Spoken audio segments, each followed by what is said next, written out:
안녕하세요. 3 그리고 4주의 일진으로 배우는 사주명리학 쉬운 세 번째 시간 시작하도록 하겠습니다. 오늘은 양력으로 2018년 12월 29일이고요. 음력으로는 2018년 11월 23일입니다. 오늘의 명식을 보면 무술년, 갑자월, 을미일이 되고 오늘의 일진 을미가 됩니다. 오늘의 명식을 보면 을목일간이 엄동설 아닌 자월에 태어났습니다. 자, 자월이라고 하는 것 벌써 시작한 지가 대설이 지나서 얼추 20일이 좀 넘은 것 같습니다. 그래서 자월이라고 하는 것 벌써 반복을 한 20번 이상을 했을 것이고 앞으로도 한 열흘 정도도 남은 것 같은데 또 계속 반복을 하겠죠. 자, 자월이라고 하는 것 수왕절이라고 했습니다. 그 다음에 자월이라고 하는 것 겨울이라고 했죠. 그 다음에 자월 엄동설한이라고 했습니다. 그래서 자월이라고 하는 것 수가 가장 왕할 때가 바로 이 자월에 해당이 되겠죠. 그래서 자월 해자 축월이 모두 겨울에 해당이 되는데 그 중에서 음이 가장 강할 때가 이 자월이죠. 그래서 매우 춥다라고 하는 개념을 항상 머릿속에 염두에 두고 사주를 보시면 큰 어려움이 없을 거예요. 그 다음에 목이라고 하는 것 오늘 일간이 을목이죠. 을목이라고 하는 것 어저께 간목할 때도 같이 설명을 드렸습니다. 을목이라고 하는 것은 회목이라고 하죠. 회목이라고 하는 건 뭐예요?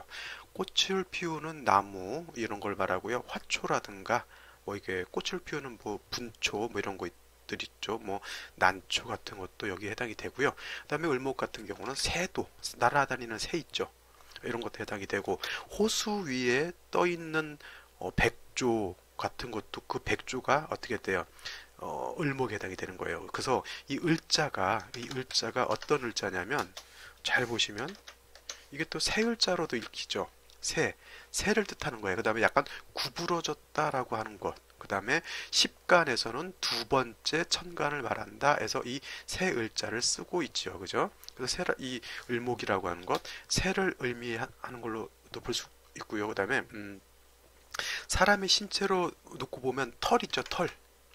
털도 그 을목으로 볼 수가 있어요. 그 다음에 뭐 머리카락 이런 것도 을목으로 놓고 볼 수가 있죠.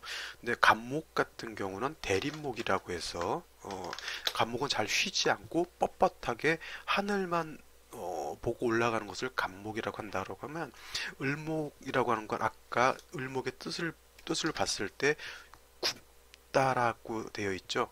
굽을 수도 있고 휠 수도 있는 게 을목이에요. 그래서 을목 같은 거는 넝쿨식물 있죠. 넝쿨식물. 감고 올라가는 것들 이런 것을 또 을목이라고 하는 거죠. 또이 넝쿨식물에는 뭐가 있을까요? 칡넝쿨도 있을 것이고 그 다음에 뭐 담쟁이도 있을 것이고 그죠? 그 다음에 나팔꽃도 이거 넝쿨식물에 해당이 되죠. 그 다음에 뭐 등나무 그래서 이 갑목일간들은 대개 보면 좀 뻣뻣한 기가 있는데 을목 같은 경우는 이렇게 뻣뻣하지 않아요. 잘 이렇게 타고 감고 이렇게 엉겨 붙고 하는 그런 좀 약간 포근하면서 친근감 같은 것이 있는 것이 또 을목에 해당이 되죠. 그다음에 갑목하고의 차이는 갑목이라고 하는 것 동량지목으로 쓰는데 목적이 있다고 했고요. 을목이라고 하는 것은 꽃을 피우는 목적이 있다고 했습니다. 그죠? 을목이라고 하는 것. 근데 이제 을목 같은 경우를 배다가 뭐 동량지목으로 쓴다라고 이렇게 하는 용도는 없고요. 근데 그 갑목 같은 경우는 을목과 같이 꽃을 피우는 그런 용도도 있습니다. 근데 그 을목 같은 거의 주 목적은 꽃을 피워서 목화 통명을 이루는데 주 목적이 있다라고 보시면 됩니다. 그래서 이 목화통명이라고 하는 건 뭐냐면 목이 화를 보게 되면 어떻게 돼요? 목에 어떤 내재되어 있는 기운이라든가 그런 것들을 바깥으로 이렇게 발산하고 드러낼 수 있는 것이죠. 꽃나무가 꽃을 피워야지 꽃나무로서의 어떤 기운 같은 걸 바깥으로 이렇게 드러내는 거잖아요. 그 다음에 꽃을 피우게 되면 아름다운 자태, 그 다음에 향기도 이렇게 바깥으로 분출할 수 있게 되는 것이죠. 그래서 을목이 예를 들어서 화를 보면 이거를 목화통명이 됐다 이렇게 볼 수가 있는 거죠. 특히 인묘월 같은 경우 을목, 간목도 마찬가지. 이것은 을목이 인월이나 묘월에 태어났는데 화를 본다라고 하는 것은 그야말로 봄에 화초가 꽃을 활짝 피운 것으로 볼 수가 있게 되고요. 그다음에 해자 축월에도 뭐 병화라든가 정화를 이렇게 보게 되면 저희 집 같은 경우 지금 자월이잖아요. 저희 집 이 베란다에 있는 철쭉꽃은 벌써 폈습니다. 좀 일찍 펴요. 저희 베란다가 거의 온실 같은 그런 어떤 효과가 있는지 모르겠는데 철쭉꽃을 일반적으로 봄, 여름, 가을에는 바깥에 내놨다가 겨울에 추워서 안에다 들여놓거든요. 그러면은 철쭉이라고 하는 게 되게 봄이 돼서 피는데 저희 집은 벌써 폈습니다. 저것이 한 2월까지는 계속 피어 있을 건데 제가 오늘 사진을 못 찍어서 보여드리지는 못하고 뭐 조만간 내가 사진을 찍어서 한번 보여드릴게요. 자, 지금 자월의 을목이 목화 통명이 된다라고 하는 건 뭐냐면 일단 따뜻해야 꽃을 피울 수가 있을 거 아니에요, 그죠? 그래서 병화라고 하는 게 있으면 따뜻해질 것이고요. 그 다음에 을목이 또 정화를 보게 되면 요건 정화가 꽃을 피운 걸로 이렇게 놓고 볼 수가 있겠죠. 그래서 어제와 오늘 간목과 을목의 어떤 차이와 또 목이라고 하는 것에 대한 어떤 습성 같은 거 간략히 말씀을 드렸습니다. 그래서 사주를 볼 때 항상 일간이 무엇인지를 먼저 보라고 말씀을 드렸죠. 그 다음에 이제 자월을 놓고 보는 겁니다. 자, 자월이라고 하는 것 말씀드렸지만 음이 가장 길죠.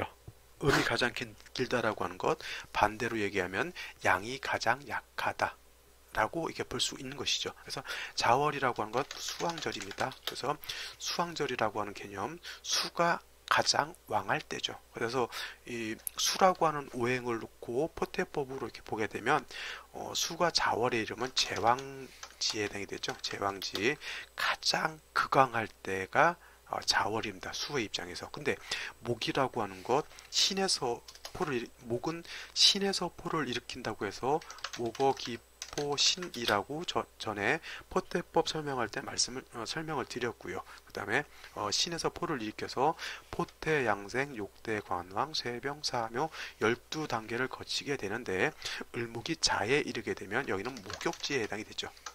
그래서 을목일간이 절퇴지는 지났기 때문에 자월에 이르게 되면 약하지는 않지만 사주라고 하는 거 항상 상대적으로 봐야 된다 그랬죠. 목이 약하진 않지만 수에 비하면 목이 약하고 수가 왕한 것이죠. 그래서 수생목, 목의 입장에서 수라고 하는 것은 어머니 정인에 해당이 되는 것이고 목이라고 하는 것은 수의 입장에서 놓고 보면 자식에 해당이 되죠. 그래서 자월, 수와 목을 비교해 보면 모왕, 일간은 어머니인 수는 왕하고 자식인 목은 약하다 해서 이걸 모왕 자쇠라고 이렇게 표현을 합니다. 뭐 경우에 따라서 이제 보는 입장에 따라서는 아니 선생님 자월, 해월, 자월 목도 세력이 있지 않습니까? 이렇게 놓고 보면 이제 이런 사람은 어떻게 보는 거냐면 어머니도 왕하지만요 자식도 같이 왕합니다. 이렇게 보면은 모왕자상한 이제 구세로 놓고 보는 것이죠. 자, 똑같이 모왕은 똑같습니다. 근데 자쇠냐 자상이냐 이게 이 차이가 있는데 자쇠라고 하는 것은 일간이 약한 걸로 놓고 보는 것이고요. 자상이라고 하는 것은 일간 그러니까 자식도 어느 정도 세력이 있는 것으로 이렇게 보는 것이죠. 근데 저는 개인적으로 이 을목이 자월, 간목이 자월에 태어나면 모왕자상이라기보다는 그냥 모왕자쇠 쪽으로 이렇게 좀 보면은 일간이 그래도 좀 약하다라고 하는 것을 좀 염두에 두고 사주를 볼 수 있기 때문에 그냥 저는 모왕 자세로 봅니다. 근데 뭐 제 강의를 들으시는 분 이거 모왕 자상으로 봐도 크게 뭐 틀리지도 않고요. 모왕 자세로 본다 하더라도 또 크게 틀리지 않을 겁니다. 제가 왜 이걸 모왕 자세라고 놓고 보냐면 계절이 겨울이기 때문에 그래요. 겨울이라고 하는 것은 모든 만물을 얼게 만들죠. 얼게 만든다. 그죠? 그래서 겨울 특히 자월이라고 하는 거 아까 말씀드렸잖아요. 수가 가장 왕하고 기온이 가장 차가울 때죠. 그러면 어떻게 돼요? 이 어미라고 하는 인성이 목을 생해줘야 되는데 오히려 물이 얼게 되면 나무를 생하는 것이 아니라 나무를 얼게 만드는 거죠. 그러니까 인수가 왕하면 왕할수록 어떻게 돼요? 그 자식인 목은 얼어서 죽게 되는 거예요. 그래서 오히려 더 약해지게 되죠. 그래서 이런 차원에서 놓고 봤을 때 저는 모항자상보다는 모항자쇠로 이렇게 보는 개념입니다. 뭐 서로 간에 크게 틀린 건 아니니까 옳다 그러다 이렇게 생각하지 마시고 뭐 각자 편리한 쪽으로 이제 생각을 해주시면 돼요. 자, 그 다음에 이제 자월이라고 할 때 중요한 건 뭐냐면 수가 가장 왕하게 되니까 천간으로 다시 임수라든가 개수가 투출되는 것은 결코 좋지 않습니다. 특히 뭐 개수도 개수지만은 이 임수라고 하는 것이 예를 들어서 이 천간에 투출하게 되면 이거는 수가 너무 많게 되죠. 그래서 수가 너무 많다 해서 수다. 그다음에 물이 너무 많은데 목이 약하면 어떻게 돼요? 이거는 나무가 뿌리채 뽑혀서 물 위에 둥둥 뜨게 됩니다. 그래서 이거를 목은 뜬다 해서 목부라고 하죠. 수다, 목부. 자, 수는 너무 많고 목은 물 위에 둥둥 뜨게 되는 거예요. 자, 나무가 물 위에 둥둥 뜨게 되면 어떻게 돼요? 고정되어 있지 않고 물결 치는 대로 바람 닿는 대로 왔다리 갔다리 이렇게 움직이는 모양새를 띠게 되죠. 어느 한 곳에 정착을 할 수가 없어요. 마음은 정착을 하고 싶은데 정착이 안 되죠. 자, 이런 사람이 혼인을 할 수가 있을까요? 결혼을 한다라고 하는 것은 일가를 남자는 여자를 만나고 남자는 여자를 만나서 서로 간에 이성이 만나서 한 가정을 꾸린다라고 하는 것은 정착이 돼야 된다라고 하는 것이죠. 물론 또 경우에 따라서 뭐 서로 뭐 캠핑카를 집 필요 없이 캠핑카를 구해가지고 서로 여행 다니는 사람도 있는데 물론 그런 경우는 일상적인 건 아니잖아요. 기본적으로 일가를 꾸린다라고 하는 것 어느 한 곳에 정착을 한다라고 하는 것이 기본 전제가 되고 그 다음에 정착이 되어야 이세인 자식도 낳을 수가 있죠. 항상 떠돌아다니는 상황에서 애들 학교도 보내야 되고요. 그죠? 아프면 병원도 가야 되고요. 그죠? 그런데 이게 정착이 안 되면 그런 생활이 어렵게 되죠. 자, 수다목부한다라고 하는 게 뭐예요? 정착이 안 된다는 거잖아요. 그죠?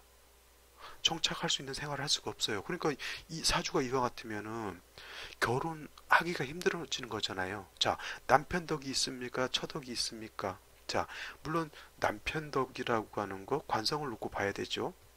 그 다음에 처덕이라고 하는 것 재성을 놓고 봐야 됩니다. 근데 관성도 있고 뭐 재성도 있긴 한데 사주 국세가 있잖아요. 이렇게 수다목부가 되면 결혼을 할 수가 없으니 처덕과 남편 덕을 논할 실익이 있어요, 없어요? 없죠. 그러니까 꼭 재성, 관성 이런 것만 놓고 육친을 놓고 볼 수도 있겠지만 사주 국세가 어떻게 짜여져 있느냐 이런 것도 놓고 보게 되면 이 사람의 상황이 보이잖아요. 그러면 이 사람이 어떻다라고 하는 것이 이제 나오게 되죠. 그래서 이렇게 수다목부가 되면 어떻게 돼요? 반드시 수가 인성이 너무 많아서 문제가 되는 거니까 많은 인성을 제해줘야 되겠죠. 제해줘. 그래서 임수를 제할 수 있는 것은 수를 제하는 거는 기본적으로 토에 해당이 되죠. 토가 수를 제한다. 그죠? 제하게 되니까 특히 임수를 제할 수 있는 것 뭐예요? 기토가 아닌 무토가 되겠죠. 그죠?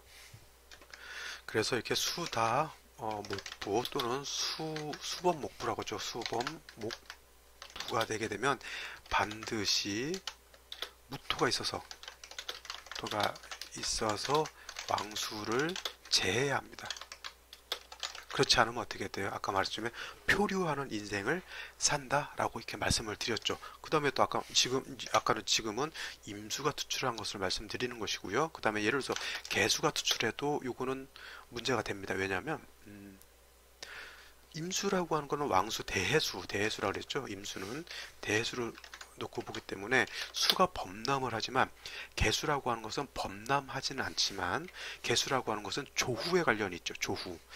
4, 5미열 뜨거운 여름에는 개수라고 하는 것이 있어야 뜨거운 기운을 차갑게 식혀줄 수가 있는데 반대로 해저축월 겨울 같은 데 개수가 있으면 어떻게 돼요? 안 그래도 겨울에 날씨가 차가운데 개수가 다시 천간으로 드러난다고 하는 것은 기온이 더 밑으로 떨어진다라고 하는 개념이잖아요. 그죠? 그럼 모든 만물이 더 땡땡땡 얼게 되겠죠. 그래서 이러한 경우도 토가 있어서 이 개수를 제해줘야 되는데 이때도 뭐 물론 무토가 있어서 제해줘도 되고요. 이런 경우 기토가 있어서 개수 같은 경우 기토로서 능히 제할 수 있으니까 기토가 있어도 된다라고 하는 개념이죠. 그 다음에 만약에 임수도 천간으로 투출하지 않았고 그 다음에 개수도 천간으로 드러나지 않았다. 즉 임계수가 천간으로 투출하지 않으면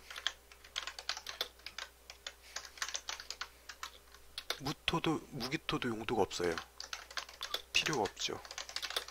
왜냐하면 을목이 자월에 태어났다라고 하는 것은 제일 중요한 것은 조후의 관건이 있는 거예요. 조후, 그죠?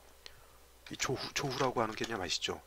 이 조후는 고를 준자에다가 물을 숫자네요. 그죠? 기후, 조후라고 하는 건 뭐냐면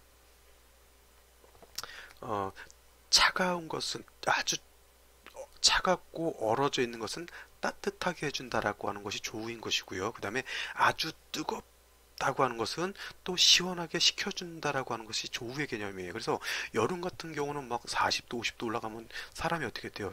나가서 일도 할 수가 없죠.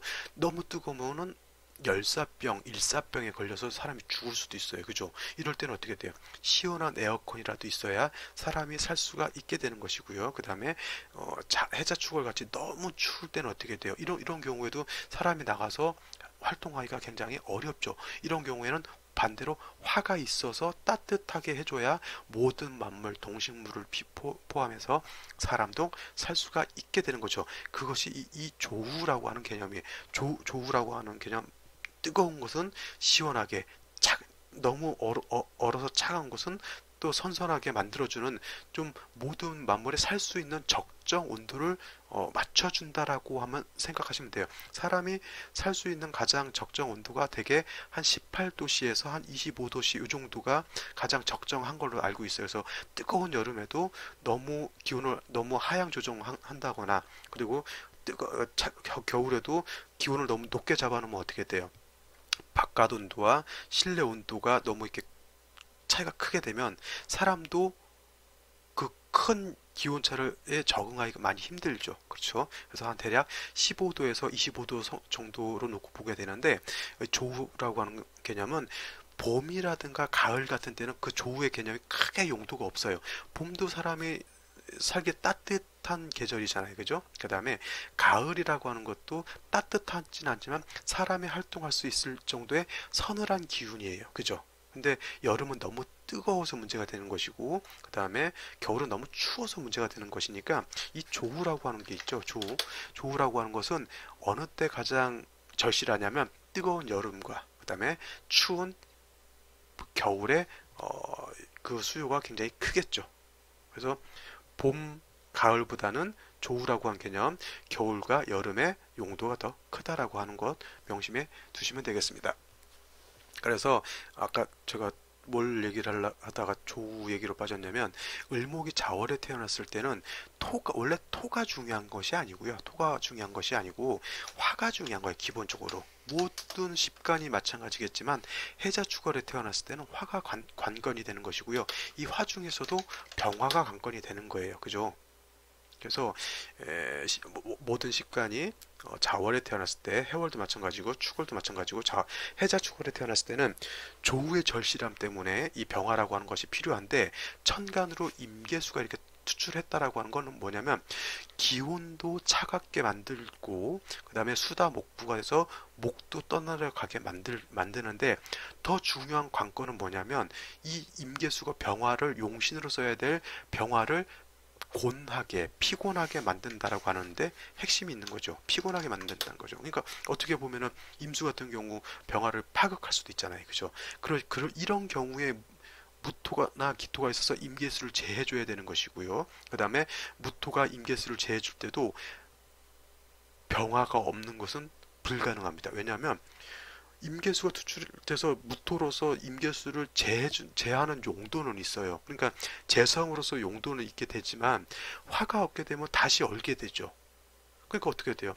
물이 범람하는 거는 막긴 막았는데 추운 것을 따뜻하게 해주지 못한 거예요. 그러니까 어떻게 돼요? 사람이 철약 맞고 청승 맞게 되죠. 그 다음에 모든 만물이 얼어져 있으니 뭐 밖에 나가서 뭐 일을 할 수도 없고 풀을 심을 수도 없고 밖에 나가 산에 가면 따먹을 열매도 없죠. 그러니까 삶이 어떻게 돼요? 궁핍해지고 가난해지고 철학 맞아지고 그렇잖아요. 그 다음에 이런 사람이 밖에 나가서 일을 열심히 한들 결실이 있겠어요, 없겠어요? 한겨울에 땅 열심히 파봤자 힘만 들지 거기다 뭘 아무것도 할 수가 없죠. 그러니까 이런 일과 어떤 열의로 뭔가 일을 하고 사업을 벌리고 해도 결실이 없게 되는 사람이죠. 차라리 일을 안 하는 게 훨씬 낫죠. 오히려 이런 사람들은 그냥 차라리 종교라든가 이런 쪽에 관심을 두고 사는 것이 오히려 더 좋을 수도 있어요. 화가 없을 때 그와 같다는 거예요. 반드시. 그래서 해자축월에는 뭐 수가 범람을 하든 뭐가 어찌 됐건 간에 일단은 화가 있느냐 없느냐를 먼저 놓고 봐야 된다라고 하는 것이 큰 관건이 되겠죠. 아시겠죠? 다음으로 또 설명드려야 할 것이 이 자월이라고 하는 것 있잖아요. 자월이라고 하는 것 절기를 놓고 보게 되면 대설과 동지로 이렇게 나눠지죠.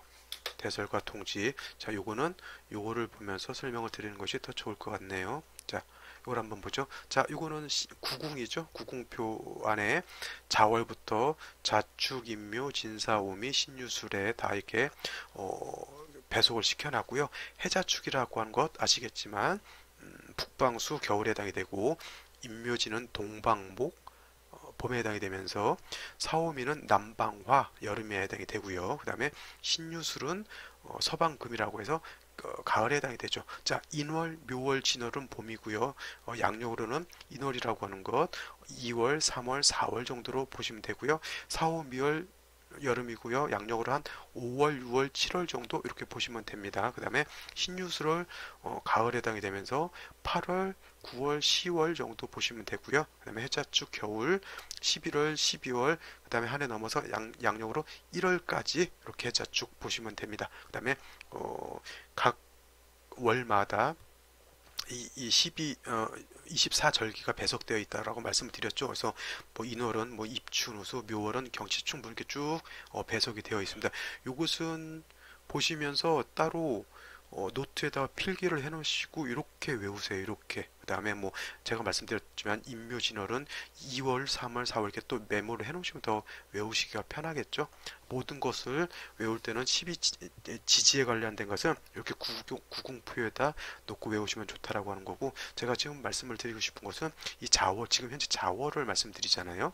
이 자월이라고 하는 것 절기로는 대설과 동지로 나눠진다라고 하는 것이고요. 그 다음에 자월의 기준이 되는 것은 대설이지 동지는 아닙니다. 그래서 동지라고 대설이 뭐 자월에는 더 핵심적인 중추적인 의미가 있긴 하지만 동지라고 하는 것도 좀 의미가 있죠. 왜냐하면 동지라고 하는 것 아까도 서두에서 말씀드렸지만은 동지라고 하는 것 밤이 가장 길다고 했고 낮이 가장 짧다고 얘기를 했습니다. 이거는 뭐냐면 음이 가장 강하면서 양이 가장 짧다라고 하는 것이죠. 근데 이 동지를 기준으로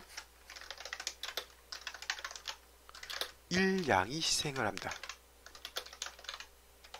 그래서 동지 때 이 자월 동지를 기준으로 자월이 1양이 되는 것이고요. 그 다음에 축월이 2양, 인월이 3양, 묘월이 4양, 진월이 5양, 4월이 6양. 그 다음에 5월 가면 요 하지 때가 이제 양이 가장 길면서 음이 가장 약하겠죠. 그래서 여기서부터는 다시 하지를 기준으로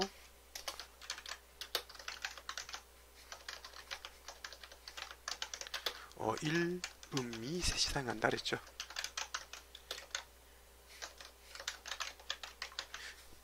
이거는 벌써 내가 한 3번 정도 말씀을 드렸던 것 같으니까 계속 뭐 암기도 중요하지만 보다 보면 다 이해가 되겠죠. 그래서 하지가 낮이 가장 길면서 밤이 가장 짧죠. 그러면서 양이 가장 극강할 때인데 극강을 넘어서면서부터 1음이 이때 시생을 하는 겁니다. 그래서 여기가 1음이 되고 2음이 되고 3음, 4음, 5음, 6음이 되면서 다시 동지 때 1양이 시생을 하는 것이죠. 그래서 이런 거예요.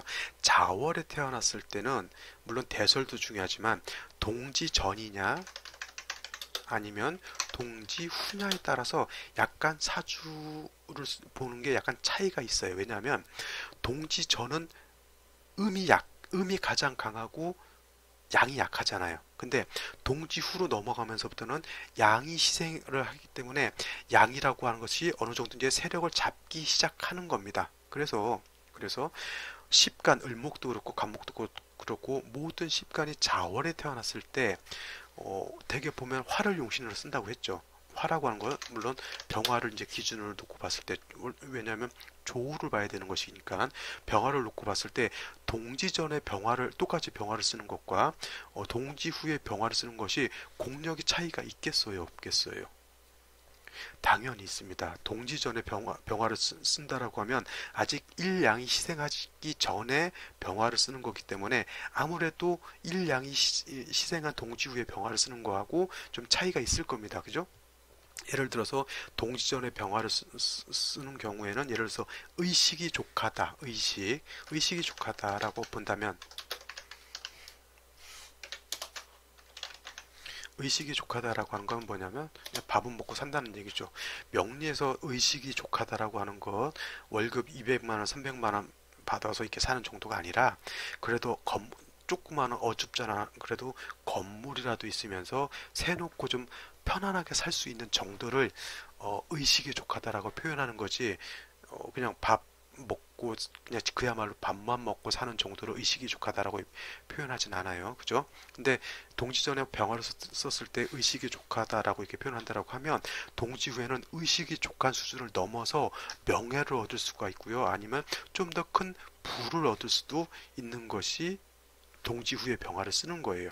똑같은 병화인데도 전후가 좀 다르죠. 이런 경우는 꼭 동지가 아니더라도 진술, 충미, 월이 다 고러한 차이가 있는 거예요. 이런 거는 이제 제가 진술, 충미, 월 때 제가 상반월과 하반월을 나눠서 또 봐야 되거든요. 절기를 이렇게 나눠가지고 축월 같은 경우는 소환과 대안이 다르고요. 진월 같은 경우는 청명과 고구가 달라요. 그 다음에 미월 같은 경우는 소서와 대서가 다르고 수월 같은 경우는 한루와 상강이 사주 보는 법이 좀 다릅니다. 그래서 이런 것까지 좀 세밀하게 볼 수 있어야 그래도 중급 이상 더 나가면 약간 그래도 고수반열에 좀 들어갈 수 있겠죠. 이런 것까지 세밀하게 볼 수 있어야 되죠. 이거를 뭐라고 하냐면 계절의 심천을 본다라 그래. 계절의 심천은 뭐냐면 계절이 깊으냐 얕으냐 이런 것도 놓고 보는 거죠. 그냥 대설 됐으니까 자월이니까 음이 가장 왕하다 요것만 놓고 보는 것과 그죠? 동지 전후로 해서 일양이 희생하느냐 희생하지 않느냐의 개념까지 볼 수 있으면 조금 더 세밀하게 볼 수 있는 어떤 안목이 이게 생기겠죠. 이런 것도 한번 생각해 보시기 바랍니다. 이런 거는 강의하는 데가 그렇게 많지는 않을 거예요. 이런 것까지. 꼭 메모해 두시기 바랍니다. 자, 다시 명식을 보게 되면 을목일간이 엄동설 아닌 자월에 태어났다 그랬죠. 자, 일지를 놓고 보게 되면 자, 미토를 보아서 을미일주가 됩니다. 자, 오늘 우리가 그 대설 들어오면서부터 갑자월, 갑자월을 이제 공부를 하고 있는데 벌써 우리가 공부했던 것이 을해일주를 봤죠. 을해일주를 보고 그 다음에 을유일주도 공부를 했습니다. 그리고 오늘 세 번째 을미일주까지 놓고 보게 되면 갑자월에 공부할 수 있는 을목은 다 공부를 하는 것이죠. 한 달에 30일밖에 안 되고 갑자는 60갑자이기 때문에 30일밖에 안 돼서 이렇게 세 가지밖에 공부를 할 수가 없겠죠. 이건 내가 더 갑자를 더 하려고 해도 이거는 주어지는 사주가 아니기 때문에 더 볼 수도 없겠고 해서 을해일주, 을유일주에 이어서 오늘 을미일주를 보게 되는데 을해일주 같은 경우는 을목이 해에 통근을 할 수가 있죠. 그죠? 근데 이제 을해가 된다라고 하면 자월에 다시 해수가 있게 되니까 어떻게 돼요? 더 한습해진다라고 하는 개념이 되는 것이고요. 그 다음에 을유일주가 됐을 때 제가 설명했던 거는 자월에 태어나서 을류일주가 되면 을목이 자해 통근이 안 되죠. 그 다음에 을목이라고 하는 것 유금에는 통근이 안 될 뿐만 아니라 얘는 칠살에 해당이 되기 때문에 을목의 뿌리를 자칫하면 상하게 만들 수도 있는 것이 을류일주입니다. 그래서 을류일주들이 되게 보면 성향이 좀 약간 까다롭고 약간 좀 신경이 예민한 사람들이 많이 있습니다. 그 다음에 자월의 을류일주라고 하면 이 유금이라고 하는 것이 한 기를 더 생하는 금생수에서 한 기를 더 생해주는 역할을 하게 되겠죠.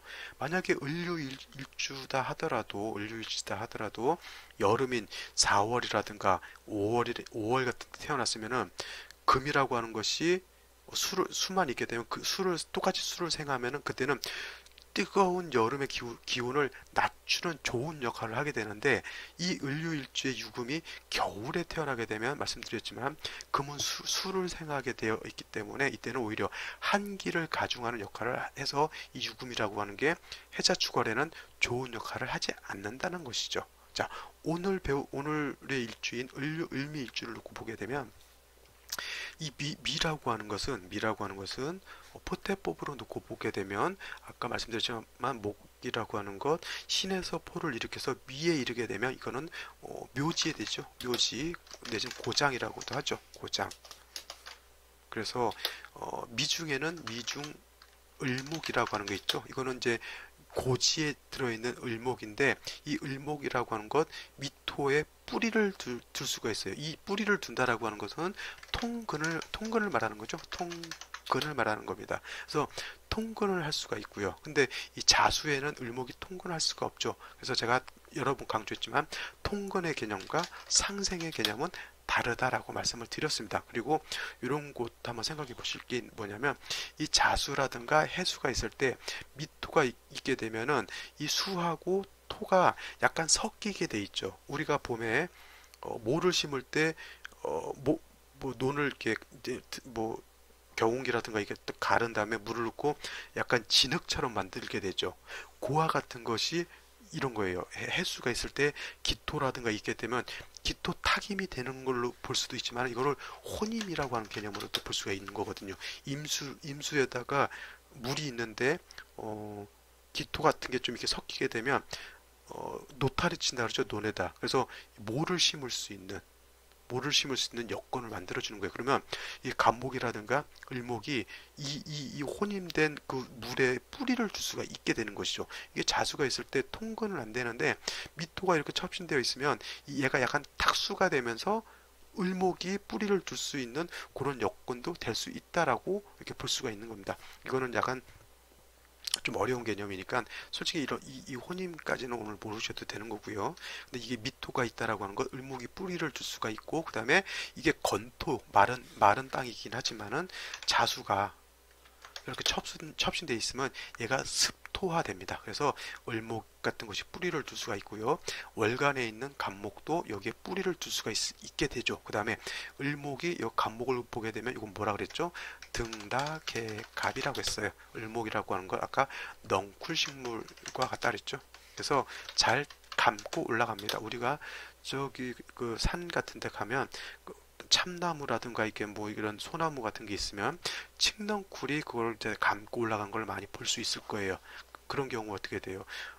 참나무가 부러지지 않는 한 그거 감고 올라간 거. 그다음에 그 뭐죠? 칡 말고 더덕 같은 경우는 이렇게 줄기 같은 게 싹싹 올라가죠. 그런 것도 해당이 되겠죠.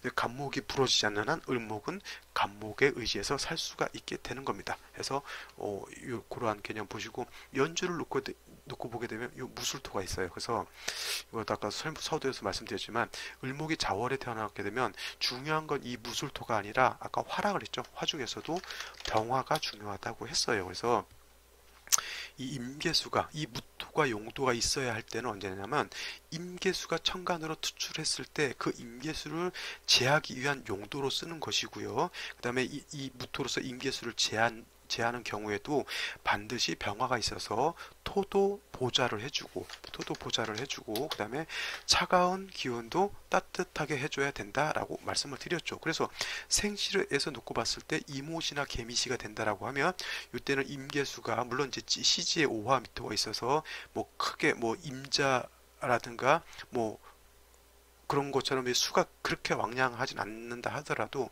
그래도 임무개미시가 된다라고 하면 뭐예요? 임수나 개수가 원령의 뿌리를 두고 투출하는 거기 때문에 약한 을목 입장에서는 그래도 수다 목보할 수 있는 그런 우려가 있게 되죠. 이런 경우에는 이제 무토를 쓸 수가 있게 되는데 이게 다행인지 불행인지 모르겠지만 불행이겠죠. 이런 경우 간목이 이렇게 버티고 있게 되면 이 무토로서 임수 또는 개수를 제하기가 좀 힘들어져요. 그런 경우에는 부득이 어떻게 돼? 그냥 수를 목으로서 설기순세하는 용도로 쓰는 이제 국세가 되겠죠. 설기순세라고 하죠. 설기순세. 기를 설해서 그 대세를 어떻게 돼요? 순응한다라고 하는 것이죠. 어떤 기운이 있을 때 그거를 역세한다라고 하는 것은 제한다라고 하는 개념이에요. 파극해서 없앤다라고 하는 게 역세한다라고 하는 개념이고요. 이렇게 순세한다라고 하는 건 뭐냐면 애기가 막 말 안 듣고 그럴 때는 막 혼내키는 거는 어떻게 돼요? 그게 뭐 기에 역세를 하는 거죠. 센 것은 센 걸로 다스리는 것이 역세한다라고 하면 순세라고 하는 건 뭐냐면 잘 구슬리고 다스리는 거예요. 너 이러면 안 되지. 그럼 이렇게 공부도 하고 이렇게 해야 되지 않겠어 하면서 이렇게 살살 구슬리는 것 설기순세라고 하는 것이고요. 너 이놈아 너 그러면 너 좀 이따 집에 가서 너 혼날 줄 알아. 마서 이렇게 허벅지 이렇게 살짝 꼬집고 비틀고 하는 건 뭐예요? 이건 역세하는 것이죠. 그래서 임계수가 투출했을 때 무토를 쓰는 것은 무토로서 임계수를 제하는 거니까 이건 역세하는 거죠. 임계수라고 하는 기세에 역세하는 것이고요. 그렇지 않고 무술토를 쓰지 않고 간목을 쓴다라고 하는 것은 임계수를 수생목해서 설기해서 순세하는 거죠. 물론 이제 이 간목으로 순세할 때도 반드시 필요한 건 또 화는 또 필요한 거예요. 조우는 조우의 개념대로 별도로 필요한 것이기 때문에 그래서 이무개미시 무토를 쓰면 좋겠으나 간목이 있어서 얘를 쓸 수 없고 이 겁제인 간목을 쓴다라고 하는 것을 생각해 보시고 이제 생시를 어차피 봤으니까 병자시도 한번 보죠. 뭐. 병자시가 된다라고 하면 자 지지로 자수를 본다라고 하는 것 썩 좋지 않죠. 왜냐 자월 한습한데 다시 자수를 보게 되면 한습함이 가중될 것입니다. 물론 천간으로 임계수가 투출되지 않았기 때문에 지지에만 있는 것 가지고는 크게 문제되지 않아요. 그래서 임계수가 투출되지 않고 시지에만 다시 자수가 있게 되면 이 무토 같은 거 굳이 쓸 필요가 없겠죠. 그죠? 이런 경우에는 병화로서 조우를 하면 되는 것이고요. 자, 병화로서 조우를 하게 되면 수라고 하는 것을 따뜻하게 녹일 수가 있겠죠. 그래서 물을 녹이게 되면 이 따뜻해진 물이 목을 생할 수가 있을 것이고 생조를 받은 목은 다시 화를 생하게 되겠죠. 그래서 이렇게 기세가 서로 간에 상생으로 돌아가는 겁니다. 그래서 원래 목이라고 하는 것이 화를 보게 되면 목생화에서 원래 목의 기운을 화가 설기하는 것이 원래 정법인데 자월 같은 경우는 이거를 화가 목의 기운을 설기하는 것이 아니라 물을 녹여서 목을 생할 수 있는 여건을 만들어 준다 그랬죠. 그래서 이거를 반생지공이라고 그래요. 반생지공. 반대로 생하는 공이 있다라고 하는 거예요. 물론 자월이라 하더라도 병화가 있게 되면 목의 기운을 뭐 어느 정도 설기는 하겠죠. 100% 설기 안 한다라고 하는 개념이 아니라 설기하는 그런 폐단도 있지만은 물을 녹여서 나무가 썩지 않게 부패하지 않게 만들어주고 그 다음에 이 물을 녹여서 목을 생조할 수 있는 여건을 만들어주는 공이 월등히 더 크다라고 하는 거예요. 그쵸? 그것 때문에 이 겨울에 화가 필요한 건 아니겠어요. 그죠? 그러한 개념으로서 반생지공이라고 하는 개념 이것도 꼭 염두에 두시기 바랍니다. 근데 똑같은 병화가 투출한다 하더라도 병술시는 좀 다를 것 같아요. 그죠? 병자시하고 병술시. 자, 병술시를 놓고 보게 되면 똑같은 병화가 투출한다 하더라도 병자시는 어떻게 돼요? 뿌리 둘 곳이 자수에는 뿌리를 못 두죠. 물론 미토에도 미토 안에 있는 정화의 뿌리를 둘 수 있고요. 뭐 술중 정화의 뿌리를 둘 수 있지만 병화가 자수에는 뿌리를 둘 수가 전혀 없죠. 근데 병술시가 되면 술중정화, 미중정화, 술중정화 어느 정도 뿌리를 병자시보다는 더 둘 수가 있어요. 그러니까 병화라고 하는 게 병자시보다는 좀 더 세력을 갖추게 되죠. 그죠? 그러니까 병화가 좋아하는 공력이 병자시보다는 더 좋을 겁니다. 근데 좀 한 가지 더 생각해 봐야 될 것이 병자시 같으면은 자월의 자시이기 때문에 수가 세력이 있게 되죠. 그죠? 근데 병술시가 되면은 자, 자수 하나 이것만 떨렁 빼놓고 보면 어떻게 돼요? 다 목화토예요. 목화토. 그죠? 그러면 제가 이거 가끔 말씀드리죠. 어제도 말씀드렸던 것 같은데 이렇게 되면 겨울에 가뭄 든 거하고 똑같아요. 그죠? 이런 경우에는 화토가 너무 왕해서 원령인 자수를 극하는 것이 너무 좀 더 지나치다고 볼 수가 있어요. 그 다음에 목이라고 하는 것, 수의 기운을 설계하죠. 그래서 이런 경우에는 겨울에 가뭄 든 것과 같습니다. 그래서 이런 경우에는 오히려 이 원령인 자중개수를 용신으로 취용할 수도 있어요. 자, 그러니까 중요한 것이죠. 그 시가 어떠냐에 따라서 병자시가 됐을 때는 병화를 용신으로 쓰게 되고요. 병사 글자 하나가 틀리죠. 병술시일 때는 오히려 병화가 아니라 자수를 용신으로 쓸 수도 있다라고 하는 개념입니다. 그러니까 글자 하나 가지고 이렇게 큰 차이가 난다라고 하는 것 굉장히 중요하겠죠. 그래서 우리가 어제도 말씀드렸지만 사주를 보아야 한다라고 제가 말씀드렸죠. 섣불리 일지 시주를 빼놓고 3주만 여기 뭐 땡땡 쳐놓고 3주만 이 사주 어떻습니까? 사주가 아니죠. 3주죠. 3주 어떻습니까? 라고 물어봤을 때는 어떤 제가 느낄 때 어떤 느낌이냐면 12가지 사주를 물어보는 거하고 똑같아요. 이렇게 물어보면은 병자시일 때 생각해 봐야 되고요. 정축시일 때 생각해 봐야 되고 무인시, 기묘시, 경전신사, 이목개미, 갑신을리, 병술정해 이 12가지의 경우의 수를 다 생각해 봐야 되는 거죠. 그러니까 생시를 모르면 사주 보기가 많이 대략 난감해지는 거죠. 그래서 될 수 있으면 사주를 정확하게 뽑아놓고 간명하는 것이 사주를 보는 기본 원칙이 되겠죠. 최소한 이런 경우는 있어요. 새벽에 태어났어요. 아침 나절에 태어났어요. 점심에 태어났어요. 뭐 낮에 태어났어요. 이렇게 되면은 세 가지 정도 시로 압축할 수가 있겠죠. 예를 들어서 뭐 새벽에 태어났어요. 그러면 자시부터 뭐 인시까지 이렇게 보면 되는 거고요.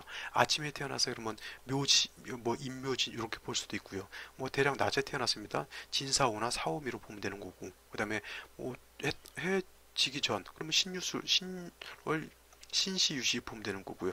밤에 태어났어요. 그러면 유술해 이렇게 보면 되잖아요. 그래서 대략 어느 정도 때에 태어났다라고 이렇게 얘기가 있으면 12시에서 한 두세 시 정도 이렇게 두세 가지 시로 이렇게 압축이 되니까 사주 보기가 편한데 이거 생시를 전혀 모르겠습니다. 그러면 일일이 이 사람의 살아왔던 내역들을 다 비교 분석하면서 다 하나씩 맞춰봐야 되는 거예요.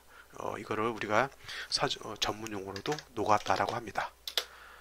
이것이 쉬운 말로 진짜 노가다 뛰는 것 같아요. 왜냐면 뭐 어느 때 좋았냐, 어느 때 나빴냐, 직업은 무엇이냐, 성향은 어떠냐, 그것을 다 일일이 이제 물어보고 해가지고 이 시는 일단 아니다, 이 시는 아니다 해서 계속 압축 해가지고 한 두세 가지를 압축한 다음에 결정적인 한 방을 딱 날리죠. 그래서 이거는 이 시로 보는 게 가장 타당하다 생각됩니다 하면서 이제 시를 맞추게 되는데 진짜 이건 진짜 노가다 중에서도 생 노가다죠. 그래서 많이 힘듭니다. 자, 오늘은 여기까지 할 거고요. 오늘 여기까지 할 것이고 생시를 좀 많이 못 본 것 같긴 한데 제가 뭐 보지 않은 생시들도 한 번씩 이렇게 한번 대입해서 보시면 되고요. 저 오늘 제가 말씀드렸던 것 동지 전이냐 후냐 이 개념에서도 좀 사주를 볼 때 세밀하게 좀 디테일하게 봐야 되는 포인트가 있다라고 하는 걸 말씀드렸고요. 그 다음에 24절기 외우는 것은 명리를 공부하는 사람이라면 이건 기본적으로 암기를 하셔야 되는 거예요. 특히 두 번째 거 다 알아야 되지만 중요한 거는 이제 월이 바뀌는 기준 있잖아요. 인월은 입춘이 돼야 되고 경칩, 청명에 최소한 앞 글자 있는 정도는 좀 암기를 해주셔야 돼요. 그 그다음에 또 이 절기 바뀔 때 사주가 또 두 가지 사주로 또 나눠질 수도 있기 때문에 이 절기라고 하는 것, 우리가 농사를 짓지 않는다 하더라도 명리하는 입장에서 명리를 공부하는 바운드리 범위 내에서는 알고 계셔야겠죠. 그래서 24절기 암기해 주시고, 동지라고 하는 개념, 하지라고 하는 개념도 좀 중요한 개념이 있습니다. 그죠? 그다음에 뭐 오늘 제가 말씀드렸던 것 반생지공이라고 하는 것도 좀 중요한 개념이 되는 거고요. 자, 시를 모르면 노가다 떼어야 된다라고 하는 것, 뭐 다른 말로 까대기라고도 하던데, 이거 군대 가면 까대기 많이 하죠. 그래서 그러니까는 그냥 농담으로 말씀드렸던 거고, 오늘 여기까지 하고요. 오늘 뭐 날짜가 29일이고 30, 31일이면 이제 물론 이제 입춘이 지나지 않았기 때문에 뭐 상관은 없겠지만, 그래도 2018년도는 이제 좀 이제 저물고 이제 1월 1일 새해를 맞이하겠죠. 물론 우리는 입춘이 지나야 되지만, 그래서 일단 2018년 마무리 잘 하시고요. 그 다음에 새해도 복 많이 받으시기 바랍니다. 저는 내일 또 찾아뵙도록 하겠습니다. 긴 강의 듣느라 고생 많으셨고요. 댓글과 구독해 주시면 강의를 만드는데 큰 도움이 될 것이라 생각합니다. 저는 물러갑니다. 감사합니다.